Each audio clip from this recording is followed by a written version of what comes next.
Good evening, everybody. My name is Gina Duvernay, and I am the Adult Services Manager for Gwinnett County Public Library. So thank you all for coming out. Tonight, we have partnered with The Bookseller, which is a beautiful bookstore in Conyers. So they have a table here, and all they really need to do is put that beautiful book on the table and be done, right? Yeah. I mean, it's gorgeous.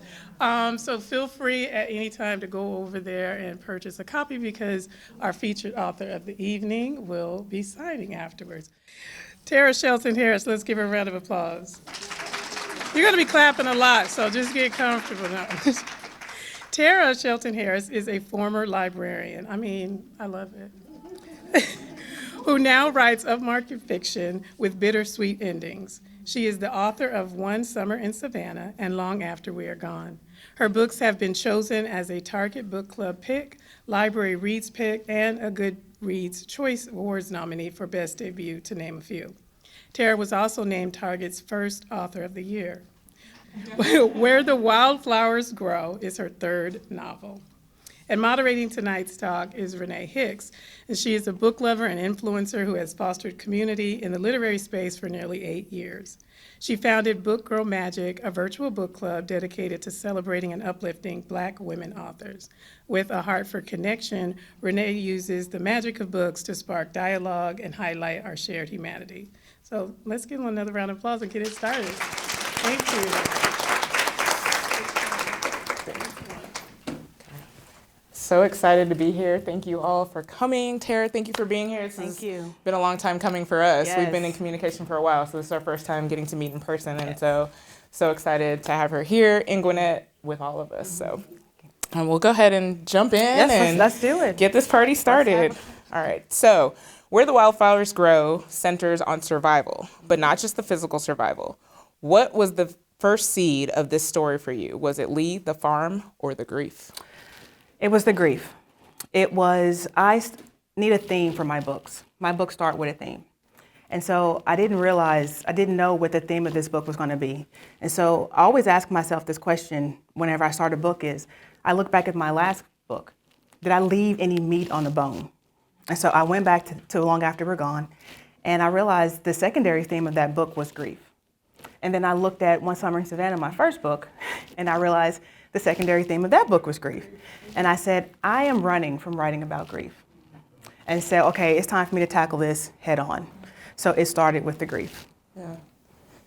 It's, it definitely got me emotional. I don't know if all of you all have read it. I cried 3 times this morning. Finishing it up, it definitely, it hits for sure. Lee is the last of the wilds. That line alone feels heavy. When you were developing her character, what did you want the readers to understand about her before they judged her? Oh, that's good. To understand her childhood trauma, what she is facing, the decisions that she made. And so I needed to kind of flesh out who she was as a person before she got to the flower farm. And Lee's is inspired by a real person. So those who've read my books know that I take from life. And so everything is influenced by a real life circumstance or a situation that's happened to people. And I feel like we don't talk enough about it or we don't know enough about it. And it came from an article that I read from an 18-year-old girl who was trying to go to college and get financial aid to go to college. But technically, she did not exist. And I thought, how can a person not exist? And that's because she was born off the grid. And so when you're born off the grid, you have 10 days to report the birth. And if you don't report a birth, you don't receive 2 very important documents, a Social Security card and a birth certificate, which without those 2 things, you can do nothing. And so this woman was born off the grid, found out that her birth was never reported, and so she didn't know that she didn't exist. And so that kind of helped me. When I read that, I was like, oh, wow, I like this. I want to talk about this.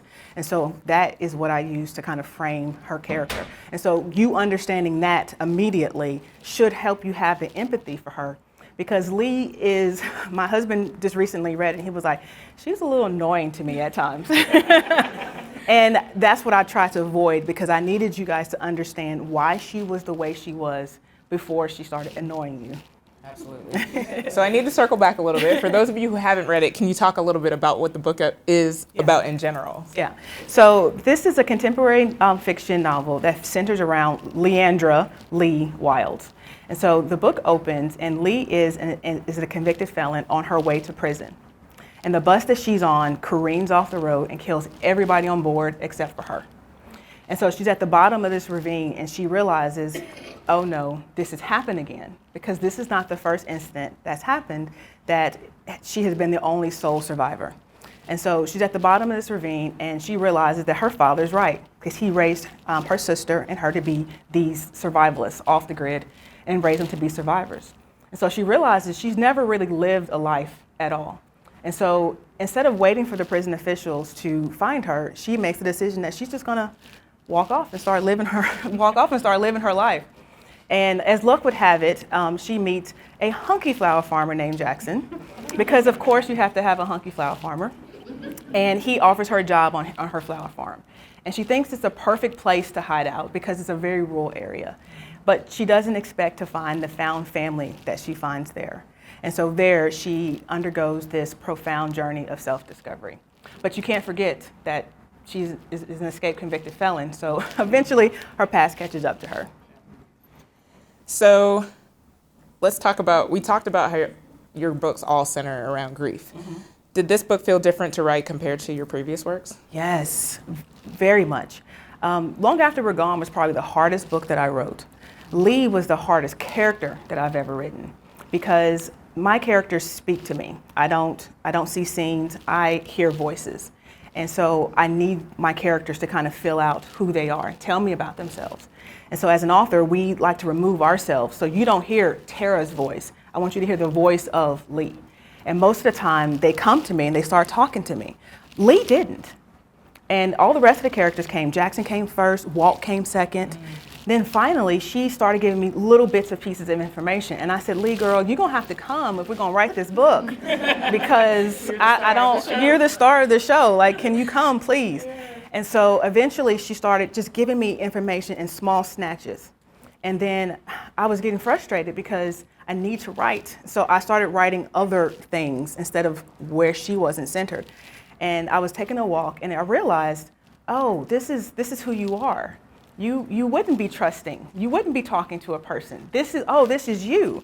And so that is what I realized, that, okay, this is how this whole book is going to be written. It's going to be written with her just slowly opening up to me the way she slowly opens up to Jackson on the farm.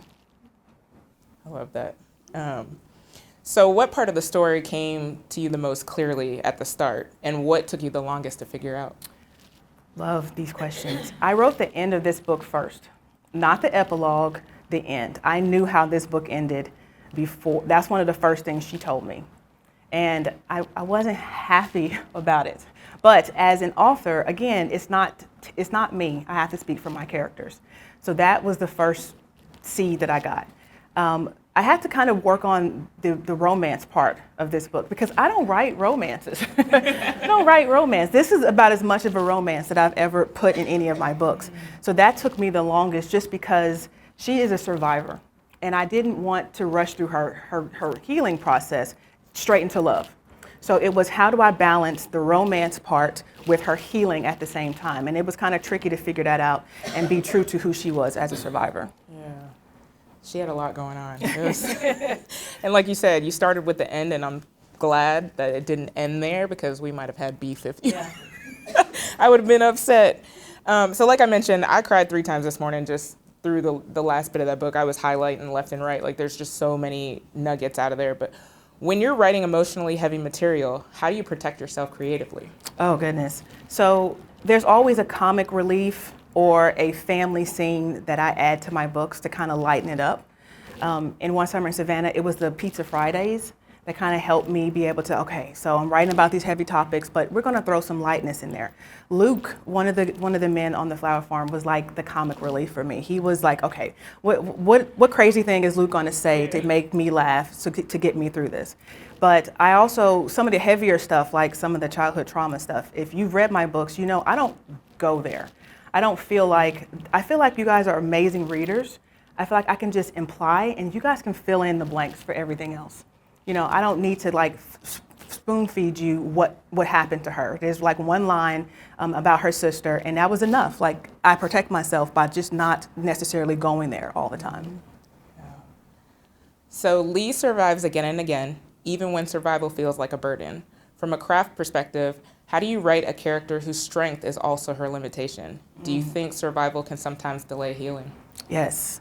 So I spoke to a grief therapist for this book because I wanted to get it right. I knew I was going to go into writing about grief, and I wanted to get it right.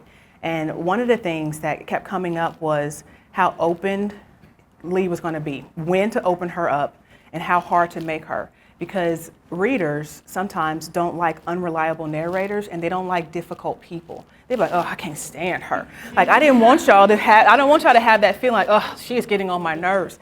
And so I was speaking to the grief therapist about this. I said, I want to make her likable. And she says, to a certain extent, but you have to stay true to the things that she went through. And she would tell me that a lot of her clients people will say, I'm mean. Oh, she's so mean. It's not her being mean. That's her armor that she has on because she's been through some things. And so that was a nice balance of trying to talk to the grief therapist to make sure I'm staying true to Lee and who she was. Yeah, and back to disliking characters, I'll get to that later, but there is one in particular that I did not like at all. Okay, so there's a line that really struck me. You will never be fully healed from something that hurt you. And it just, a light bulb went off because I'm like, you're right. You feel like you're healing and doing the work, but there's always gonna be a piece of you that is kind of held back from that. As a writer, how do you explore the difference between healing and erasing pain without offering readers false closure? That's right. I think being honest with trauma, and I tried to be as honest about this book, as possible. And I showed a couple of examples in this book where you thought a character was healed and then something happened. And I thought, maybe I shouldn't do this. And I was speaking to the grief therapist, and she said, no, people have setbacks all the time. You think that, and that she helped me with that line to say that, you're never going to be healed from something that hurt you. So she says, it's okay to show a setback from a character. It's okay to be honest and be real and true. And she said, the book will read better when people feel like there is that honesty there. And I was going to say, you do a good job of building layers to her character without over-explaining. Like, I feel like you did a great job of she was well written. Lee she did a beautiful job at that. Thank you. You're welcome. One of the questions in the book was, how do you process grief when it feels unfinished? Lee carries a lot of unfinished grief, and when we skip to the end and find out what really happened to her, she lost everything all at once. And you mentioned twice, I didn't even think about that, but on the bus and then again with her family. So what was the defining, she's been in survival mode ever since and didn't have time to grieve. What was the defining moment in the book where Lee finally gets to process everything in grief? And I think I have my answer for that, but what do you think? I think it would be, so there is a scene in this book. Nature plays a huge part of her healing in this book. And she is chopping wood to transfer, the anger from herself into the axe down into the wood. And she has a realization when she's chopping this wood. And I will not spoil it for anybody, but I think that was the moment when she realized that about her, is when she realized, okay, I have to face this. This is what's been holding me back the entire time. Well, wait a minute, you gotta tell me what yours was. So I kind of had, that one is a good one, but I was thinking more of the end scene with Jackson when she's in jail. Yeah. And so for me, there was a conversation and them parting ways that it kind of just felt like she was able to process everything that had happened and just truly let go. Like she was, what's the word I'm looking for? She was, we had just talked about this in the back room. She's giving herself, like she, that's not the, no. But like, especially as mothers, like we give so much of ourselves to protect other people. And I felt like that was what Lee was doing in that moment when she gave up all of her freedom to be able to protect Jackson. So it's just something about that moment to me when she was having that conversation with him and explaining what was going on. I felt like she was kind of able to let go of everything that's happened to her. That's another good one. Okay. When you're writing a character carrying generational pain, how do you keep them from being defined by only by their trauma? That's one of the things that she learned on the farm was how to heal from that and just make her peace with it. So she has a difficult mother, as you can imagine, a father, and they taught her that she needed to make peace with that, and her making peace with that. And it's not a Tib said in the book, it's not a feel, it's a place that you arrive to, like making that peace with. And so it's okay that two things can happen at the same time. There's a line that Jackson tells her that you can hold your joy and grief at the same time. And that's okay. You can have that childhood trauma and you can also have, joy too. And that was a good balance of being able to do both of those things for her. That was one of my highlights. Yeah. The joy and the grief, because again, a light bulb moment of you can have both. Like you can still be grieving something, but still be happy about other parts of your life. Things can be nice, and then you can still be sad at the same time. Yep. So Lee tries to outrun her past, but it follows her. I've noticed that this is a reoccurring theme in your books. Why do you think you're so drawn to writing stories where secrets eventually surface? Because secrets are fun to write. I love pulling the reader through, because that's a line. So I write upmarket fiction, which is a line between literary and commercial. So commercial is more plot-driven stories. So there's a bomb on the bus and they have to figure out who that is. Literary is more character-driven. Who's this person? Why are they the way they are? So I write a combination of both. And so I have plots to my books, but they're not big bomb, building blown up kind of plots. So secrets is a good way of that line of what is she hiding to kind of pull you through. And so having Lee, people ask me, why was she a convicted felon? Like, why is she going to prison? Well, that's why you have to read the book. That is the line. You don't get that to the last chapter. You don't get that to the last chapter. You have to, yeah. You don't get that to the last chapter. That is to pull you through. So you're like, okay, she's healing, but why is she in prison? Like, she's healing, but what happened to her family? That's the other line. So I have to pull you through somehow because I'm character heavy. And so that is why you keep turning the page to figure out the secrets. So secrets help me with that. And there's moments with Jackson where she's getting close and beginning to trust him, and you think, is she going to tell him there? And then it's like, no. And then you got to wait again, and then it just keeps happening like that. And you're like, she's finally going to do it. And it's like, nope, something happens and interrupts what they're doing. Do you believe redemption is something we earn or something we allow ourselves? I think it's something we allow ourselves easily for her. She needed permission to be redeemed. And she did not understand. I mean, when you're in survival mode, all you're doing is surviving. You don't think about anything else. And so I think it's something that you definitely, a place that you arrive to on your own. Yeah, that was definitely Leah. She was constant, like she didn't have time to think about anything else because she's so used to surviving and running from her past that she doesn't have time to like process and think about anything else too. So I do want to talk about the farm because that's an important part. If you look at your cover, it's about the flowers, right? So the flower farm feels alive, almost like another character. What kind of sensory work or research goes into creating a setting that feels immersive? Goodness. Okay, so the flower farm, the setting, it was intentional. So if there's a word for this book as you're reading, it's intention. Everything that I've written, everything that a person does, the setting, all of it was for a reason, including the flowers. And so I was thinking about this healing journey that I was going to take her on. And I thought, where would be a great place, a place or something that I can use, as symbolism? And I thought, a farm. I thought a regular farm first. And then I was scrolling, as one does, and came across a beautiful flower farm. Now, I don't know about y'all. I did not realize that flowers were on a farm. If you grow flowers, there are flower farms. Did y'all know there are flower farms?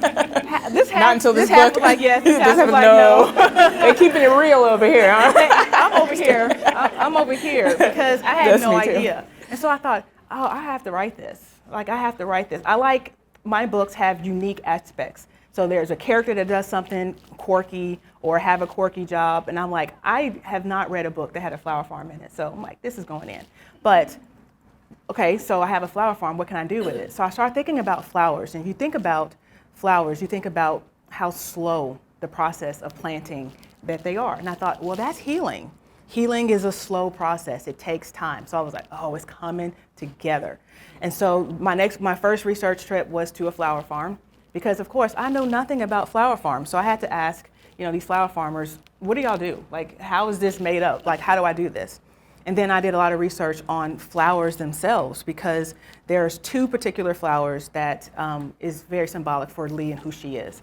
And so I had to do the research on those. So a lot of fun research for this one. The lilies, and I was going to ask that because, so did that come as you were writing? You decided the flower farm to incorporate that, or was that something that in the beginning you just knew that or a farm of some sort was going to be incorporated? So before I start writing a book, I get the nugget of the seed idea, but I don't write it for a year or so, because I let it fester and I let the characters come to me. And what I do in the meantime is I just write things down. So the character Lee came to me when I was writing Long After We're Gone.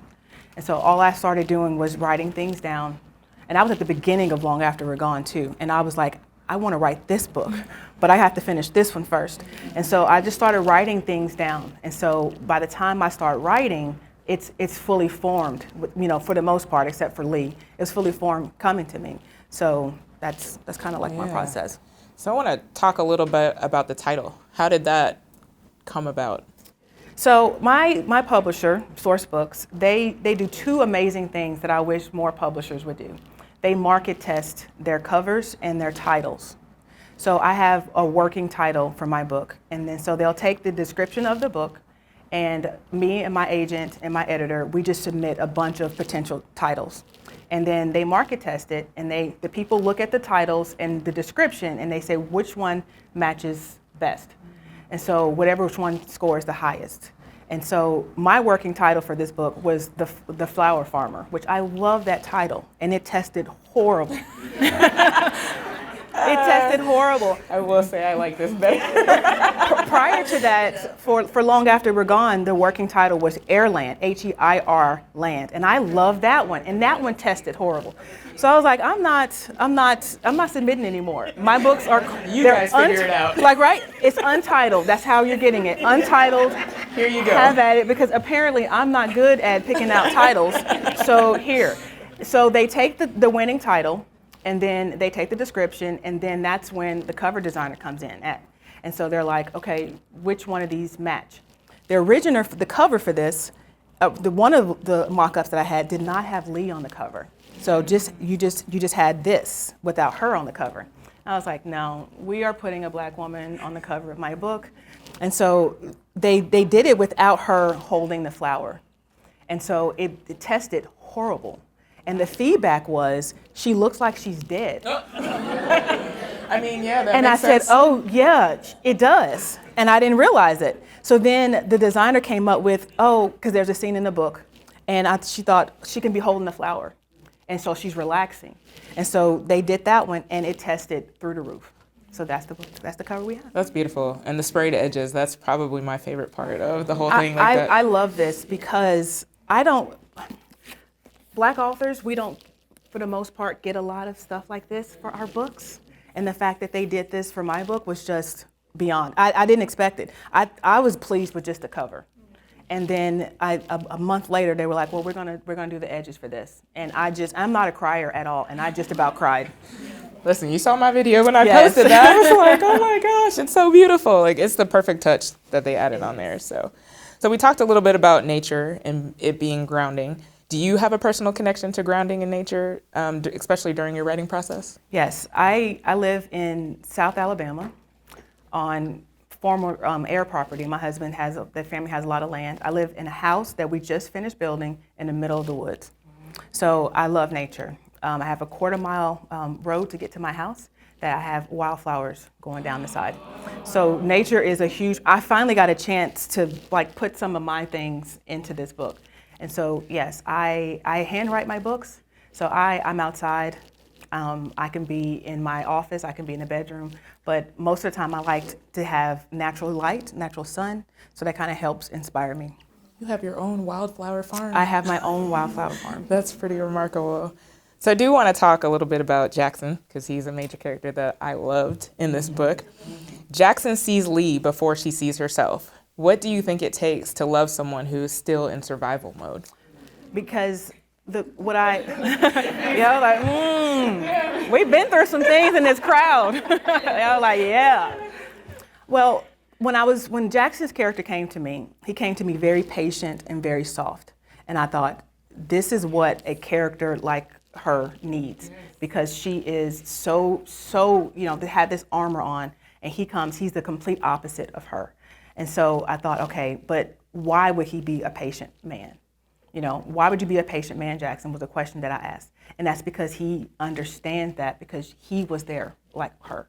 So when she arrives on this farm, she thinks this is a perfect place to hide out.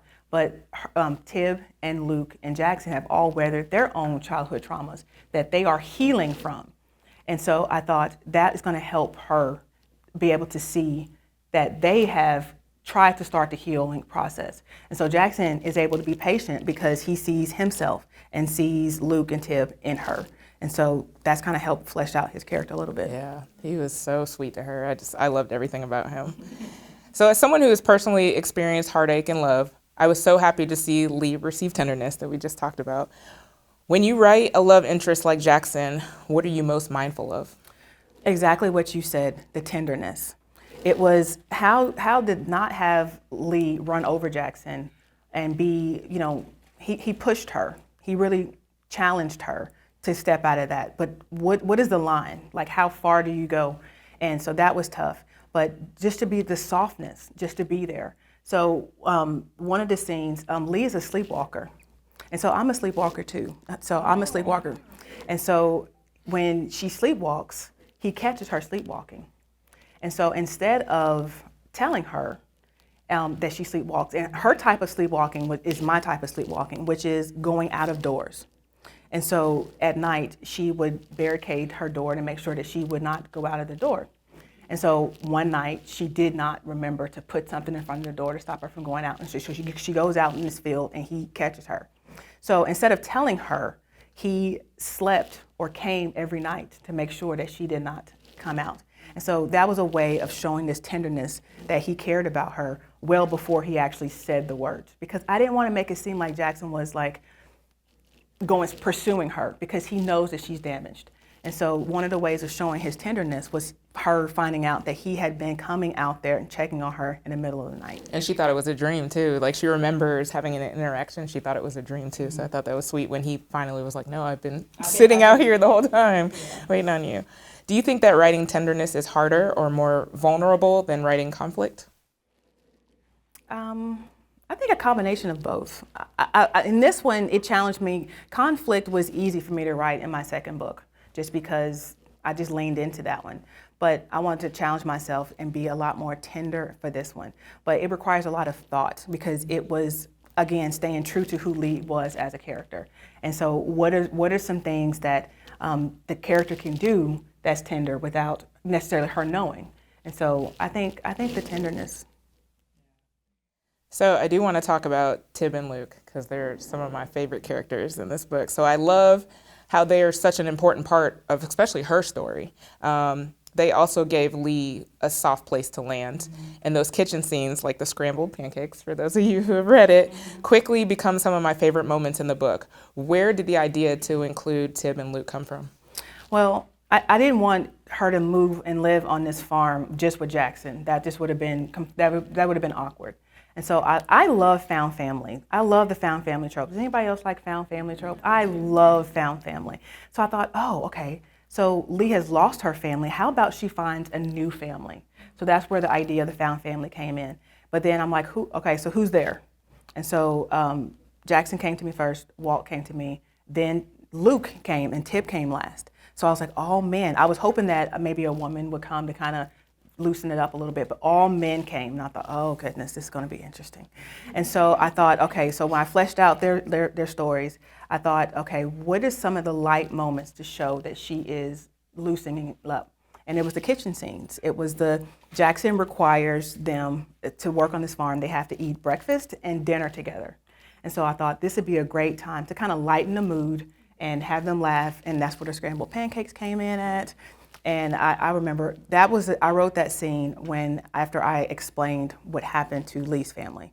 And I was like, I need to write something a little bit lighter. So that's where the scrambled pancakes scene came from. Yeah, that was so funny. And then also, she was so resistant to attending these meals with them. Like, she didn't want to get close to them or put down that wall. So it was like a big deal that she actually showed up. And then she ended up having the best time and building these relationships with them. But she was so resistant to you know, she was even starving herself pretty much in her room, like, because she didn't want to show up and be with them. But it ended up being the best part of the story for me. There's a line that says, "You can be sad and also allow yourself to enjoy the little things. I love that you gave Lee the permission to do this because we see her battling with it throughout the book. Were you inspired in your own writing of this book to come up with these little nuggets of wisdom? And was this something that passed on to you previously?" Because I'm telling you, the whole like back half of the book, there's just highlights for me. There was so much wisdom in there. So is this something that someone passed on to you, or is this something that as you were writing the book, like you just put it in there? So one of my traditions for my books is to, when I'm on the road, I listen to the audio. And there are complete pages that I don't even remember writing. I feel like another writer told me that she feels like it's channeling, like writers channel. And so I thought, I'm channeling because I don't remember some things. Now, I spoke at length to a grief counselor. And so I have a lot of notes on that. And she gave me some beautiful things, like information, helped me flesh out the character. And I think having that knowledge for writers, the more research, the better, because I can see the characters and who they are. And I think having those conversations with her kind of helped me get into Lee's mindset. Yeah, because I'm telling you, there's highlights. There's so much wisdom in there. So if y'all haven't read it, definitely be ready to highlight and put your notes in there. So I do want to talk about complicated characters. I'll be honest, I struggled with Carly a little bit. How do you approach writing characters readers may not like but still need? Carly, so I have a freelance editor, and she reads it as I go. And we get to the introduction of Carly, and she immediately emails me, and she was like, "We are not going to do a love triangle. We're not doing a love triangle. We're not." And I was like, "Hold tight. It's okay. I know. Hold on. It's not a love triangle. It seems that way, but it's not a love triangle. Carly serves a purpose." And so know that going in, Carly served a purpose. But I kind of want to throw you off a little bit with the Carly character. But it's okay for you not to like Carly.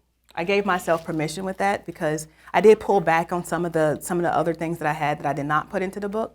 But because she serves two very important parts in this book too. And so I was like, I want to make her unlikable, but needed at the same time. So just enough for you to be annoyed and not like her, but then appreciates what she does at the end. Yeah, you succeeded in that because I did not. I wanted to fight her in the entire book until the very end. Somebody sent me, as a writer, we get DMs from readers, and somebody was like, "Love the book, but I need to know something." And she was like, "Is Carly going to try to spin the block?" And I was like, Read the book. Read the book. Read the book. Read the book. Read the book. Yeah. She was something else. I'll say that much. So a few more questions before we move on to audience questions. If you had to describe Lee's journey in one word, what would it be? I think it's my theme, which is not theme, but I think it's the word that I want you guys to remember is intentional. She is very insistent on the fact that she did not run away. She walked away from this bus crash. And I think there's agency in having and making a choice versus just running. So I think it would be intentional. So now I want to circle back to the bus crash, because we know the ending is kind of where you started. Mm-hmm. Where did the idea for the bus crash come in to incorporate that and start it off that way? I knew I wanted, she told me she was a prisoner, which completely shocked me because I was like, I don't know how to write prison stuff, and what do I do? And so when she was explaining that she was a survivor of different things, I thought, okay, well, we can make her, and I'm like, what's my through line? What is my thing that's gonna pull readers through? And so I thought, okay, maybe she can be just on a bus going to prison. And it was, do I start it on the bus and the bus goes off the road and you're reading that? And I was like, no, I am an emotional writer and I love reading emotion. So I was like, no, that's not enough. And that the book starts with her in the water drowning. So the bus crash has already happened. And I feel like that was a perfect place to start, just so you can already start to understand what Lee goes throughout this book and not see the bus crash, but just she's already drowning in the water. I think that was a perfect place to start because it had me hooked from the jump. It was like, okay, what's happening next? Now she's got to figure out life and go on this journey. So that was a great place to start. What did writing this book teach you about resilience? Oh, goodness. It taught me a lot about resilience, but a lot about that people are suffering and battling things that we don't see all the time. And mostly just be kind to people. If you have a coworker that is mean, ask yourself maybe why she's mean, and give her a little grace. And I think that taught me a lot about being resilient, that people are doing the best that they can. They're out here doing the best they can. We don't know what they have struggled through. Lee just assumed that she wasn't worthy of Jackson's love, that she didn't deserve the things that happened to her. And so we don't never know what's in somebody's mindset. So I think that's what taught me about resilience. And I admire people who wake up every day despite what happened to them and keep going and keep going and keep going. Yeah, that's definitely Lee in a nutshell, for sure. What do you hope readers carry away with them when they close this book? The key question is, are you living your life or are you surviving your life? And she's at the bottom of this ravine and she realizes, I don't know anything. I have only been surviving my life. Everything that I know was told to me. I have not made a discovery for myself. There's a scene that I like when she walks away and she escapes, and she's at a Dollar General store and she's looking at this row of potato chips. And she didn't even know what potato chips she liked. She didn't even know what flavor she liked. And this little boy just walks up and he looks and he grabs a bag of chips and he goes. And she says, one day it's going to be that easy for me. I'm going to know what I like. And so she starts keeping a list of stuff that she liked because she had never even thought about that. Yeah, that was a great scene too, because it's like, I don't know what even to grab. So my last question, I know this book just came out on Tuesday, but we want to know, what upcoming projects do you have? What do you have in the works? Do you have another book that's coming? Are we going to expect book number 4? Yeah, I was whining to them in the green room about my next book. I thought it was done, but it is a standalone book to One Summer in Savannah. Oh, I like that. I like that, which I had no intention on ever writing. Anybody has heard me talk about it, I'm like, that story's done, it's over. My editor was like, listen, people want you to write another one to that. And I thought, that story, especially the way I ended it, I was like, that story is told. And she said, think about it. And so I was like, I don't know. I said, give me some time, because as I told y'all, these ideas fester in my mind for about a year or so before I start writing it. So I needed time. And so I took a couple weeks and I was out on nature walk, walking my road, and the voice of Alana came to me and she says, I'm 18 years old. And I was like, okay, she's coming. She's coming. Alana came first. And so this is a book. This is told from Alana's standpoint, her 2 timelines, one when she's 18, one she's as an adult. So this is, and there's no title for this, even though my husband likes Another Summer in Savannah. But I'm like, it's not going to win because we don't pick good titles. So. Yeah, it's not. Just throw it on there and see. He's going to be like, see, I told you so. So that should be out next year. Oh, I love that. If I can, wait a minute, if I can finish, I have to do a little bit of a rewrite. So if I can finish it, it should be out next year. Wow. I went hard for that book. Like, I'm so excited to hear that. And yeah, it was so good. And so I'm so grateful that you're here with us. This was an amazing chat. This book was 5-star for me. I'm telling you, I cried all throughout. It was just so many nuggets, and just, it's a beautiful work of art. Yeah. One Summer in Savannah was like my favorite. So to top that, this topped that for me, and that was hard. Like, job well done. Thank you. So now, Gina, do we want to take audience questions? I know y'all have some. Heard some oohs and ahs. I wrote mine because I didn't want to forget. Do I need to? Do we need to pass the mic for? No, you can check. You don't have. Yep. So your previous 2 titles have powerful themes of forgiveness, redemption, and maybe even atonement. Is it a conscious decision to write about? Why is it important for you to highlight that in your works? And what does writing about those themes do for you personally? And what do you hope readers get from it? I know it's layered, I'm sorry. That's okay. I hope that readers see themselves. This book has been out since Tuesday, and I have so many DMs from people that are like, thank you, writing about survivors, writing about grief. Survivor's guilt is a very real, topic in this book, and people are already seeing themselves. So writing about those themes, I hope that someone can see themselves in these books and feel seen. I don't shy away from writing heavy topics just because I feel like life can be heavy at times. I say I write upmarket fiction with bittersweet endings. So you need to know that if you've not read any of my books, that my books don't have these happy endings, because I don't believe that life is always happy, that sometimes life can be bittersweet. So I write to be honest and for people to see themselves. I will say the beauty I see in all of your books that I've read is the humanity that shines through. You may not necessarily go through the same experience as the characters, but you can identify with those feelings to you. And like I can go back to a time where I felt that way. And even when sometimes like feel someone's irredeemable, like I read I've read one time I said, and I'm like, dude, can someone be redeemed? Yeah. And you know, you may wrestle with that question, but it's beautiful. I like writing about real circumstances, real life, and that's where I feel like I pull that from. If there's a person that I'm inspired by, I'll have a conversation with them. Like I was talking about it to a grief therapist. She was giving me, you know, random isolated cases of people that she's worked with. And so if I can pull from real stuff, from real people, and try to just stay true to that, then I feel like that's where I feel like the humanity in my books come from. Thank you. Okay. Sure. I'm with you on one of my very favorites. This one, Summer in Savannah, and one of my favorite parts is the poetry.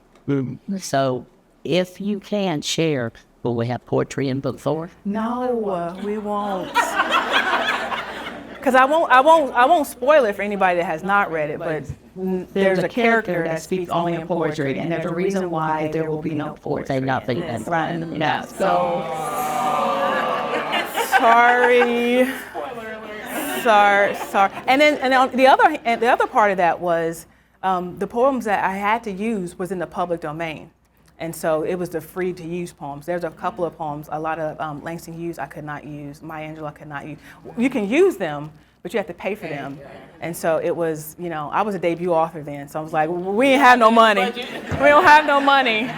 My publisher was like, how much for what? No, you better stick with public domain. So yeah, that was tricky. And that book was a debut, but it read like a third or fourth. It was. Yeah, it was unbelievable for a debut. Man, you guys are making me. I hope that the second book lives up to this. My goodness, I'm scared now. Oh. Yeah. Question? I was lucky enough to read an arc of this book, as you know, and so I read it months ago, so now I think I'm going to have to read it again because I've forgotten a lot. But the one thing I loved about all 3 of your books is that they're not books to be read fast. They are books to be savored. Thank you for saying that. And, you know, we had my book club had a traveling arc of this book, so we passed it around to many different states, and people tabbed it and read it. And people were like, when are you going to finish that book? When are you going to finish that book? But it was like I felt like I had to read and then go back and read again because the writing is so beautiful and so meaningful that it's not the kind of book, it's not a thriller that you can race to the end of it and try to read it. So this book is meant to be read slowly. This book is meant to be savored. This book is not a race to the end. And so I wrote it that way because I really want you to sit with Lee. I want you to go through these steps. I want you to see her survive this bus crash. I want you to see how she escapes, how she gets money, what happens to her on this journey to the flower farm. I want you to stay and stick with her. I want you to feel sorry for her and empathize with her when she's starting to slowly explain what happened to her family. So this book is this is the most literary that I've written. And I thought that my publisher was not going to let me do that because people want fast fictions, what I call. You know, they want the bomb on the bus and what's going to happen and keep going. And I'm like, this is definitely not this. This is slow. This is meant to be slow. And so I want you to go along with it. So it is meant to be taken very slowly. It's meant, if you read a chapter and then you rest with it and then you go on and you read it again. So it's meant to be read slowly. There's definitely a slow burn between Lee and Jackson too, and I was like, then it finally gets to that point where I'm like, okay, finally, we're here. But yeah, it was beautifully written. Yeah. Congratulations on book number 3. I love 3. I love that you have a playlist in the back or some songs that kind of go with Lee. I love hearing music in books. And so I was wondering if those songs or music in general inspires you while you're writing it, or does it later, kind of thinking about it after it's already been written? So I write in silence. I can't hear a TV, I can't have music playing, I can't have anything. But music, a song will inspire a scene. And so there was, I was trying to remember, you shared something. It was out of a show. And I told you that that song helped me write a scene, a whole entire scene. Just listening to a few lyrics of that song helped me write an entire scene in my second book. And so when I'm listening to music, when I'm not writing, if the characters speak to me, if they like it, I'm like, oh, okay, I'm gonna write this down. And I will keep listening to that song over and over and over again to help me kind of flesh out that scene. And so I keep my own separate playlist. But they were like, do you have a playlist for this book? Or can you create one? I was like, I don't have to create one. I already have one. Yeah. Like here, cut and paste, here's what I already had. So I've started to keep track of that for them. But yeah, music plays a huge role into helping me flesh out scenes. Yeah, when I saw 16 Carriages on there, I immediately put in there, and Lee was running through my mind. And listening to it, I was like, oh my gosh. That Beyonce exactly did me such a great favor with that song. That helped me so much. It was like, thanks, Beyonce. It was so perfect. Yeah, sure. This book is beautiful, and long after we are gone, there seems to be a theme between a couple of characters that they know. You know, it's not a secret. Say, for instance, long after they're gone, between Junior and Genesis, and she knows. And then in this book, it seems like Lee and Carly, they know. So is that, I guess it's intentional that they know, but it doesn't bring up any type of violence, any type of fights. How do you manage that? How do I manage to? That there's no violence, they know, and that's pretty bad to me, especially in long after they're gone between Julian and Genesis. But they don't seem to, it doesn't seem to bother them, really, that they know. When it comes to Carly and Lee recognized very early on. So Carly is Jackson's ex-girlfriend. And so when Lee is working here, she immediately is like, what's she doing here? Who's this woman? She literally shows up and she's like, who's this woman? Why is she here? And that happens immediately. But Lee is in a unique situation. She's on the run. So she did not want to push Carly too much because Carly could start digging into who she is and could out her. Yeah. And so she knew she had to walk a very fine balance between, not taking it but also like, let me not make her upset to where she can find out who I really am. So it was a nice balance of how far to go with Carly, but have Lee, be able to pull back and say, I have to be careful with her. Yes. That question. I run a social club called the Q Connect, and my book club member always talks about you as an open forum. Social club for readers and writers. He always talks about you and your books. I'm so happy that you're here because he gets very excited. But as a past librarian, you've seen, touched, read so many books. What or how do you know when the story ideas were turning into a book? That's good. I write unique for me. I can't speak for any other writers. If I've read a book like it before. When I submitted One Summer in Savannah, my editor was like, I don't think I know of a book that features and talks about a woman who conceived a child after a sexual assault. And as a librarian, I know books. I was a collection development librarian at that, which means I bought all the adult print digital for my library system. So I knew books. And I had to ask myself, where does a comp to this? Because, for books, you have to compare. This book is like this one and this one. There wasn't one. And so I thought, this is a unique idea. It's for me. Anything that's a unique idea and anything that's compelling can have, there's a lot of bookstagrammers, a lot of readers in this room. They read a lot of books.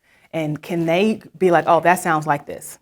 If they can't do that, or if a librarian like myself can't do that, to me, that's how I know, okay, I have a good idea.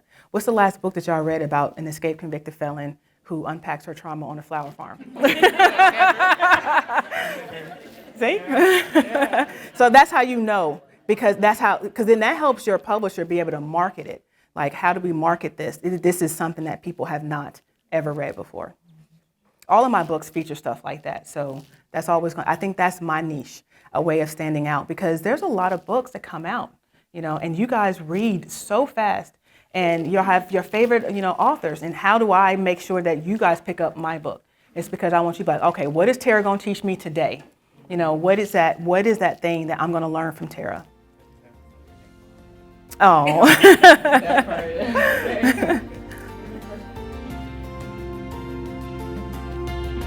All righty. Thank y'all so much.